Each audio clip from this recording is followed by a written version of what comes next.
Alors, c'est vrai qu'on a souvent entendu dans le débat politique, dans les médias, que l'Agirc-Arrco avait un magot, une cagnotte. Et en fait, je crois qu'on l'entend moins, cette idée. On l'entend moins parce qu'il me semble que l'idée a fait son chemin, qu'il était nécessaire d'avoir des réserves dans un régime de retraite par répartition.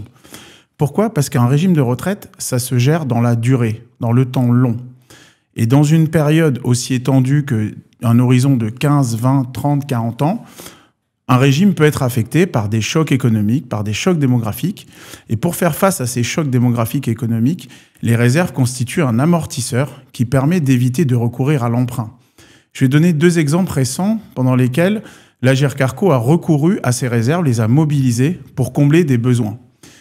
Le Covid, il n'y a pas si longtemps, en 2020, lorsque près de 9 millions de salariés ont été placés en chômage partiel, l'Agirc-Arrco a eu un manque à gagner de recettes de l'ordre de 5 milliards.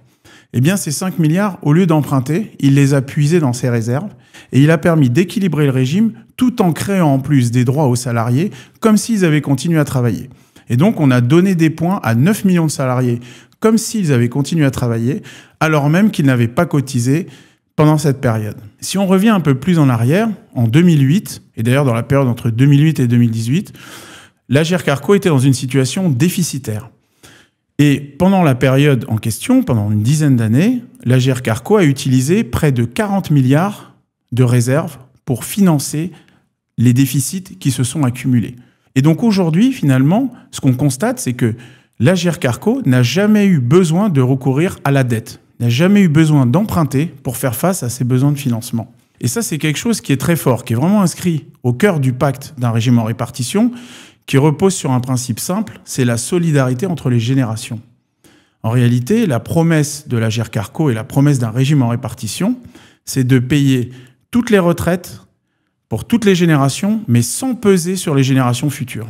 Et en fait, ce qui est remarquable à l'Agirc-Arrco, c'est qu'aujourd'hui, avec 0 € de dette, toute personne qui rentre sur le marché du travail, si je puis dire, n'a pas de dette, et donc peut amorcer finalement sa carrière sans se dire qu'il doit rembourser une dette pour son régime de retraite. Et cette situation robuste qu'a aujourd'hui l'Agirc-Arrco, c'est pas le fruit du hasard.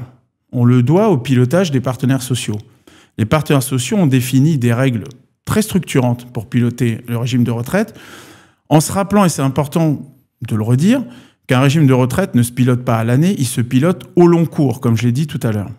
Et donc, les partenaires sociaux ont défini une règle assez simple, qu'ils appellent la règle d'or, qui est de dire pendant 15 ans glissants, je dois avoir en permanence l'équivalent de 6 mois de retraite en réserve, c'est-à-dire 50% de la dépense qu'on a chaque année.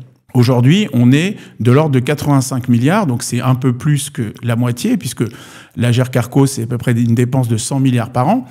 Et donc, on est à peu près à 85% et 10 mois de l'année. Donc, on n'est pas au plancher qui est prévu par la règle d'or. Mais donc, la règle d'or est bien respectée. Deuxième chose, les réserves, au-delà du fait qu'elles sont nécessaires pour garantir la soutenabilité d'un régime, elles sont utiles.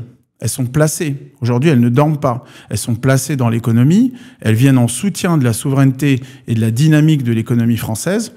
Et en plus de ça, elles sont bonnes pour les finances publiques puisqu'elles viennent quelque part en déduction des déficits publics et de la dette publique.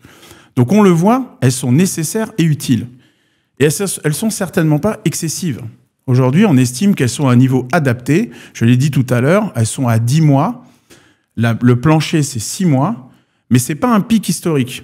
Aujourd'hui, on est à 10 mois, mais on a été par le passé à 12 mois, jusqu'à 12 mois. Et on le sait, d'autres aléas économiques et démographiques seront certainement à venir, hein, puisque à l'échelle de la projection d'un régime de retraite, on sait qu'on aura forcément des chocs économiques et démographiques à venir, et donc elles seront de nouveau mobilisées, ces réserves. Et elles resteront peut-être pas au niveau qui existe actuellement. Alors en conclusion, elles ne sont pas excessives, nos réserves. Les réserves du régime sont essentielles, elles sont un gage de confiance dans le système. Combien de personnes on a entendu nous dire « je n'aurai pas de retraite, à quoi bon cotiser ?» Aujourd'hui, l'Agirc-Arrco tient cette promesse, en plus en garantissant à chaque nouvel entrant sur le marché du travail qu'il ne rembourse pas de dette pour payer son régime de retraite.